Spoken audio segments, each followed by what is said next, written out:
Good, happy Tuesday morning, March 2nd, 2021. I'm Riley King, and welcome to the Riley King Newscast, right here on the Riley King Network. We have a lot of news to get to this Tuesday morning, so let's begin. First up, we're going to begin with a check of your weather. It is very cold and windy out there for this Tuesday.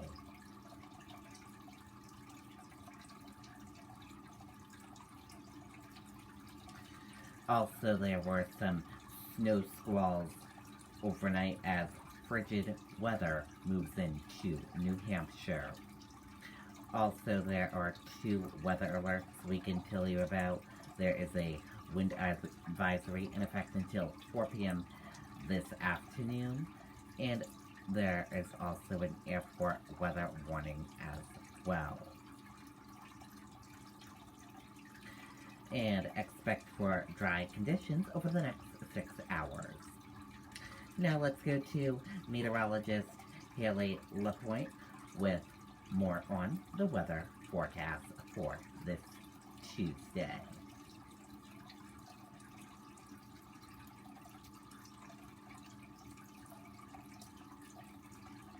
Over time, the flue tiles inside your chimney may become damaged from water, age, or even a chimney. Good evening, everybody. I'm meteorologist Haley LaPointe. Here's an update on your forecast. Some big changes coming our way over the next 24 hours. We had high temperatures today in many spots in the 40s, but we are going to see the temperatures falling off in a big way. Snow squalls moving through along with an Arctic cold front through the evening hours, and snow squalls can reduce visibility very quickly and drop a coating to maybe an inch of snow in a very fast amount of time. And that means the travel conditions can deteriorate very fast too. A rapid freeze as we go through the overnight hours. Any of the residual melt-off that happened today will refreeze, especially secondary roadways, walkways. All of this followed by bitter cold and damaging wind gusts as we get into our Tuesday, a real January feel instead of March. Here's the cold front right now, the Arctic cold front moving through the White Mountains, the Lakes region. It's going to continue to slide to the south as we go through the evening hours here. And again, embedded within this front, there could be a few scattered stronger snow showers or snow squalls that move through. We're getting a little chunk of Arctic air that's coming down behind this front, so that's what's going to make it feel so much colder and very windy too as this system exits and the cold air drains in behind it. So scattered snow squalls, snow showers through the evening, especially across the southern tier of the state between now and say midnight. And then as we get into the overnight, the deeper part of the overnight after midnight, the skies will clear, the winds pick up, they'll be howling by tomorrow morning. So wind chills will be much colder than a lot of these actual readings. In fact, it'll feel like the double digits below zero through a good portion of the morning hours tomorrow. As we look ahead to Tuesday afternoon, temperatures in the teens and 20s, but again, so much colder with the winds factored in. In fact, the winds may even cause a few scattered power outages too. There's a wind advisory that's been posted for the entire state, a high wind warning for northern Carroll County as the winds come down off of the White Mountains on the leeward side. That's where we're going to have some of these wind gusts, especially down into the Mount Washington Valley. Could be a few gusts approaching 60 miles per hour. But even across the state tomorrow, through the morning hours, a few gusts to near 50 miles per hour. And then finally, the winds subside at least a little bit as we get into the evening on Tuesday. But man, it's just going to feel very cold. The actual air temperature is teens and 20s, but remember with the winds, far colder than that. In fact, so cold that we have a wind chill warning for the northern half of the state. And that's because it's going to feel like close to 30 below there. So keep that in mind for your pets, kids waiting at the bus stop tomorrow morning. This is the type of stuff you really have to limit how long you're outdoors because, 14 below tomorrow morning in Manchester, you can actually get frostbite on exposed skin in a very short amount of time in that type of cold. After the bitterly cold day on Tuesday, Wednesday, some improvement. We do bump back up to 40, a few snow showers north. A little bit of sun. It's mainly sunny on Thursday. Friday, another blast of some cold air. Temperatures in the 20s will moderate with sun over the weekend with highs in the 30s. Okay, and there you go on that weather video from meteorologist Haley LaPointe. So be prepared for the cold temperatures and weather today.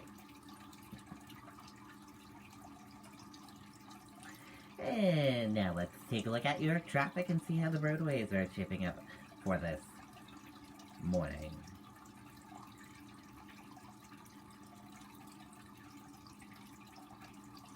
And here's a look at the morning traffic map for all of you for this Tuesday morning. As you can see in Henniker, you're seeing some smooth sailing with a little bit of medium-paced traffic. Hopkinton, smooth sailing with some medium-paced traffic. Bow, Pembroke, and Faulkner, all smooth sailing with medium-paced traffic.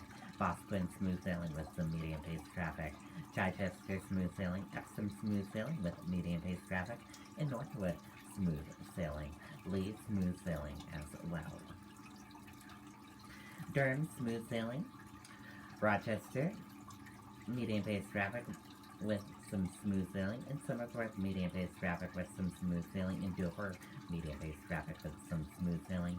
And Newington, medium-paced traffic with some smooth sailing. Portsmouth, medium-paced traffic with smooth sailing. And Portsmouth into Maine, medium-paced traffic with smooth sailing.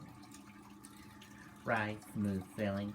Northampton, smooth sailing. Hampton, smooth sailing. Seabrook, smooth sailing. Into the border, Massachusetts on 101, medium-paced traffic with some smooth sailing. Around the Manchester and Hooksett area, medium-paced traffic with smooth sailing. Bedford, smooth sailing. Amherst, smooth sailing. And Milford, smooth sailing. Manchester, Merrimack, Nashua into the border, Massachusetts, medium-paced traffic with some smooth sailing. Nashua, Milford, smooth sailing. Manchester, Derry, Londonderry, Windham, Salem into the border, Massachusetts, all smooth sailing with little spots of medium-paced traffic. And that is a look at your morning traffic map for this Tuesday morning. So not too bad of a ride out there for this Tuesday morning. And now let's get to your news.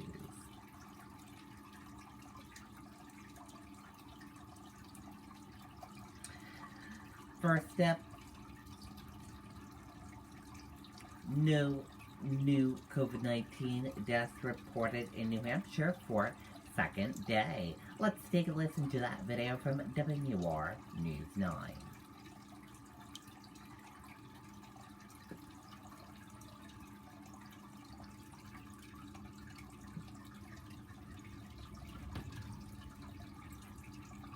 For the easy and the complex, the small stuff and the big, we're here with the affordable local loans, easy to manage accounts, and financial advice to help you blaze a trail, figure stuff out, and make your money go farther. We're Granite State Credit Union. Live bold. A closer look at the numbers tonight. There are more than 2,300 active cases of COVID-19 in New Hampshire, and that's the lowest since November 9th. For third night in a row now, there are no new deaths to report, and that is the first time since December. And the overall number of hospitalizations is holding steady. Okay, and there you go on that video and that report. Emergency clinic vaccinate more than 2,000 for COVID-19 as doses about to expire. Health workers connect people eligible in Phase 1B for earlier vaccinations. Let's take a listen to that video from WR News 9, Amy Cavino. I think what sets us apart is the fact that our technicians live and breathe only chimneys. It's not a part of our company.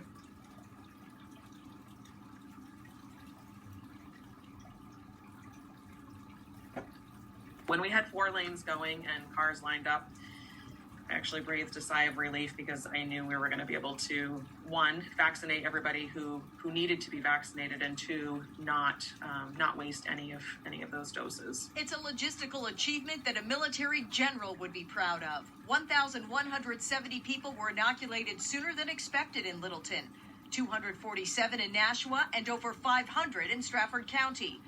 One call from the state starts the whole ball in motion. There were nervous moments from Friday afternoon. I went back and forth between we're not going to be able to get enough patients to we're not going to have enough vaccine. Bad weather in the North Country forced some 1B people to cancel. And with vaccine production ramping up, sometimes the state gets more than they planned. We're not going to sit on it. We're going to get it out right away.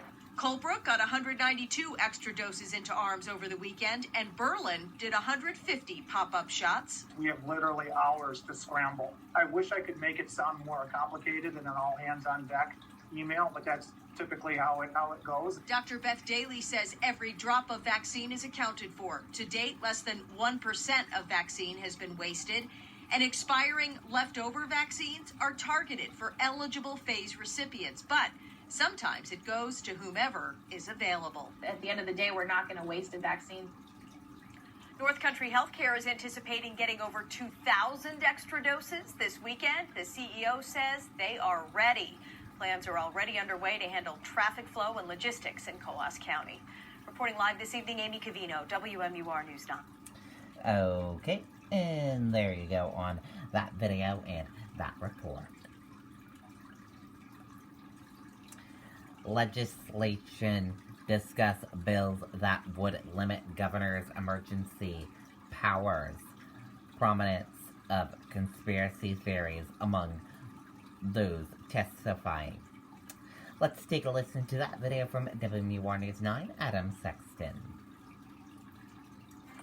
Does your boiler or furnace vent into your chimney? The majority of chimney flues in New Hampshire are actually...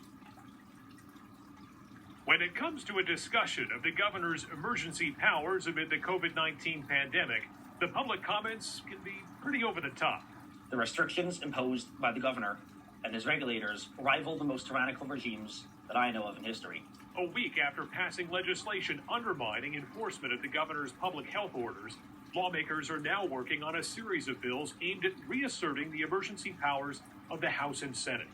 Stanford University professor of medicine Jay Bhattacharya spoke in favor of terminating New Hampshire's state of emergency. The state of emergency has had absolutely devastating effects. Other, more controversial voices weighed in as well. On March 13th, 2020, acting on unconfirmed, misleading, and foreign-supplied intelligence, Governor Chris T. Sununu recited false claims to justify the declaration of the state of emergency with the best of intentions. The idea that the governor was unwittingly involved in some kind of conspiracy when he took the first steps against this pandemic may not be a widespread belief in the legislature, but it certainly is helping to drive this effort, potentially undermining the more fundamental discussion about how state government should operate during an extended emergency.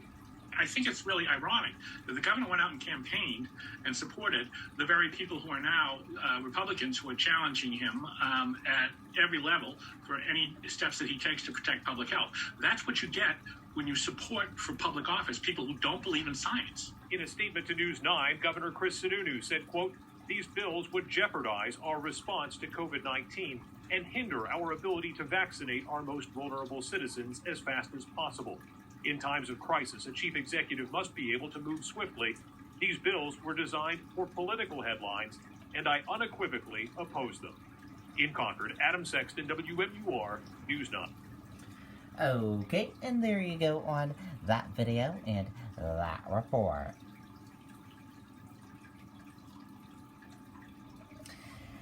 State, federal funds help schools operate during the pandemic. All New Hampshire schools must soon offer some in-person instruction. Let's take a listen to that video from WMUR News 9, Kristen Carosa. For the easy and the complex, the small stuff and the big, we're here with the affordable local loans, easy to manage accounts, and financial advice to help you blaze a trail, figure stuff out, and make your money go farther. We're Granite State Credit Union. Live bold. Statewide, more than $44 million has been given out to help schools deal with challenges brought on by COVID-19. The Conway School District received 3 different pools of money, totaling nearly $1 million. I'll tell you, the good deal of money went toward personnel. We have hired long-term subs everywhere. Money also went to buying tents for outdoor learning, thermometers, Chromebooks, and storage containers. In order to meet physical distancing guidelines, we had to remove a lot of furniture out of these buildings to create more space for the students. Some upgrades to the different pieces, some protection, a lot of PPE. The Bedford School District has also received COVID-related funding in 3 different allocations totaling $1.3 million. We have used, of that $1.3 million, just under $900,000. Superintendent Mike Fournier says some of the money has gone to transportation at the high school, professional development, and more. Supplies, about $230,000. So that includes PPE.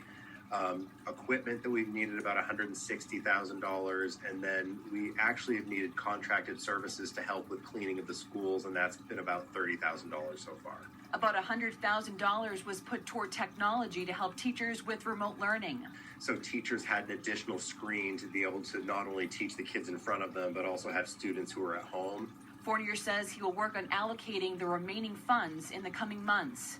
So right now, I'm just focused on helping to get our kids back into school full-time, 5 days a week, and get our teachers vaccinated. So those are the things we're focusing on right now.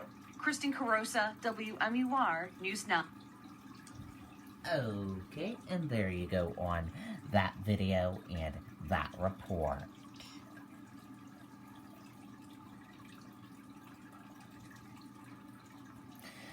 Language barriers increase frustration for some seeking COVID-19 vaccine. Immigrant advocates push for improvements to the state's registration system.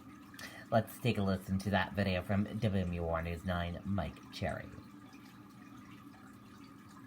For the easy and the complex, the small stuff and the big, we're here with the affordable local loans, easy to manage accounts, and financial advice to help you blaze a trail, figure stuff out, and make your money go farther. We're Granite State Credit Union. Live bold. More than 2 months after the first COVID shots were distributed, Ava Castillo says vaccination registration information is not easy to come by for non-English speakers. Castillo called 211, speaking only in Spanish, and left frustrated. They say they have interpreters available and resources available in different languages. You have to navigate, I don't know how many menus in 211 or even in the computer to finally find those multilingual things, you know. The state's registration website offers an option to change languages, but that's assuming the user can read English. There's also an option to request a translator, which does not lead to an active page. You know, if it's difficult for the Americans, you can imagine how hard it is for somebody that does not speak the language. Most of the people that we help do not have skills, computer skills. The Overcomers Refugee Services say they need more caseworkers to explain the intricacies of medical questions on the registration form. But they need to exactly, be able to ask the question about allergy, for example. The Department of Health says it's using the Community Vulnerability Index to ensure vaccines are distributed equally. And then from there, we work with our regional public health networks who will go into those communities, identify community partners who can engage those different vulnerable populations. Castillo hopes that includes opening up direct channels between the state and community leaders. This is a matter of public health. You know, regardless of what language you speak, what color you are, or what country you come from, we're all residents of the state. And if I'm in danger, I'm putting you in danger. Mike Cherry, WMUR News 9. Okay, and there you go on that video and that report.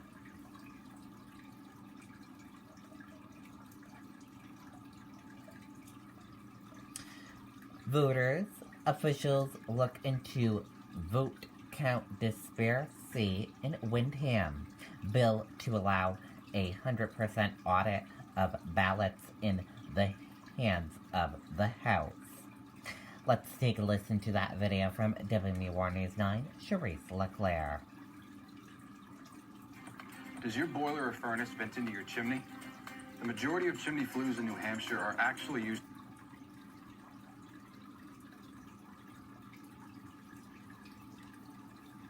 Town and election officials in Windham, as well as the election services company that owns the machines, all vowing to get to the bottom of the vote discrepancy in the state rep race after a recount found about 300 additional votes for each of the winning candidates.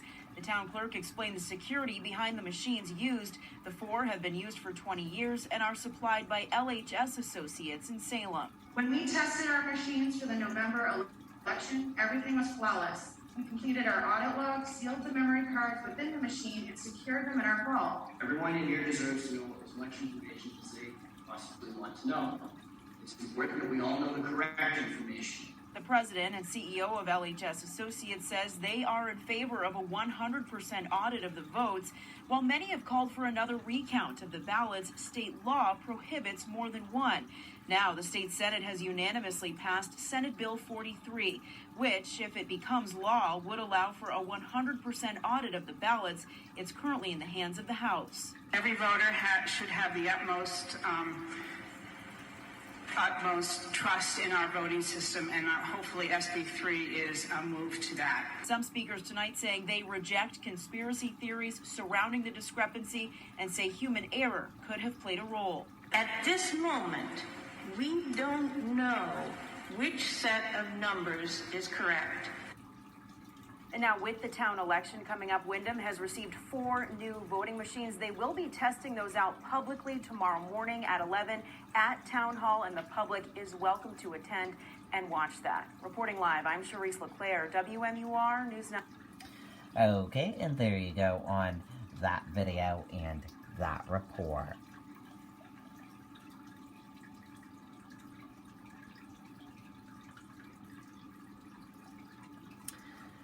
Pandemic impacts schooling choices and enrollment. Here's a news report from our reporter for the Riley King Network, Nicole. Here's what she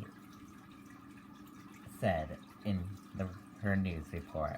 Unfortunately, schools in New Hampshire and nationwide are facing hard times with enrollments down, affected by the number of students who may have been pulled due to COVID-19 pandemic factors. These could range from fear of in-person learning's ability to maintaining social distance guidelines to differences in individual districts delivering models. The Live Free or Die state puts the power in the hands of school boards and districts with local control, and as a result, the wide variation among school districts in terms of their delivery models can be significant. This reality has parents and guardians forced to make tough decisions if their district offerings aren't in line with their comfort level, work schedule, or if it fails to meet the needs of their most challenged learners. Yet COVID-19 has presented a complex problem to today's schools and have risen to the challenge. Teachers on the front lines are still waiting for vaccines and are essential workers classified otherwise. Families are being selected if they have options such as homeschooling or online offerings such as the lax classes. This ultimately impacts the number of students enrolled, which adversely affects funding. And thank you to our reporter, Nicole, on this news report.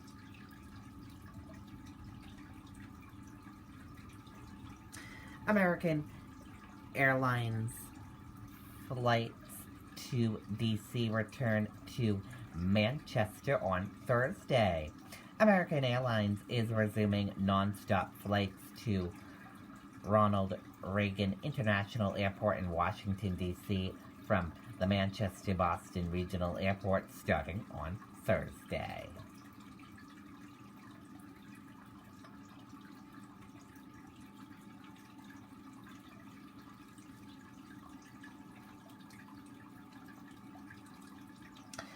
Biden administration announces work on immigration system. Let's take a listen to that video from ABC News. Order the Biden administration now saying the more than 500 families still separated by the Trump administration's zero-tolerance policy could be allowed to reunite in the U.S. if they choose and potentially stay here in the U.S. Meantime, the number of unaccompanied minors growing, and tonight questions about new tents going up. Here's our chief national correspondent, Matt Gutman, from the border tonight.